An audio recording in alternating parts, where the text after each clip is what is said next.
रामकृष्ण हरी. ज्ञान आपण पाठीमागच्या व्हिडिओमध्ये ज्ञान आणि अज्ञान हे दोन्ही नकोत असा विचार केला. पण असं सांगून पटत नाही. माणसाला फक्त दृष्टांत, सिद्धांत आणि प्रमाण हे जर सांगितलं तिन्ही तर माणसाच्या लक्षात येतं हे खरं आहे. म्हणून याविषयी एक तुम्हाला छोटासा दृष्टांत सांगतो.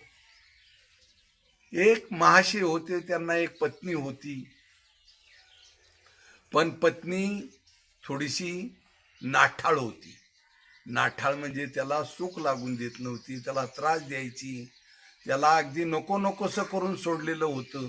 म्हणून तो मित्राजवळ गेला आणि म्हणला, मित्रा मला असा असा त्रास होतोय, काय करावं? मित्र म्हणला, दुसरं लग्न कर. दुसरं लग्न कर. अरे वेड्या म्हणला, मला या पहिल्याच बायकोने नको नकोसं केलंय, दुसरं लग्न करून तुला काय मला संपवायची इच्छा आहे की काय? नाही रे म्हणला मित्रा, मी सांगतो तसं कर, चल. मग तो दुसरं लग्न करायला गेला. ती त्याच्याहून जास्त, पहिल्या बायकोपेक्षा जास्त भांडकुदळी आणि चेटकी होती. आता ती करून आणली. म्हणला तुला काय करायची, हिला घरी घेऊन जा. घरी घेऊन आला आणि मित्राने त्याला सांगितलं, हे बघ दोघीची भांडणं होतील. मग दोघीची भांडणं झाल्यावर त्याच्याजवळ एक काळे उडीद दिली आणि हे दोघीच्या अंगावर टाक. मग पहिली बायको ती काळी गार होईल आणि दुसरी बायको ती पांढरी गार होईल.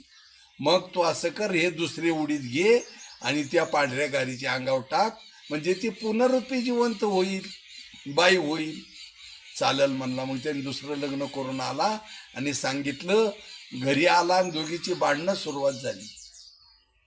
मित्र तोपर्यंत आला.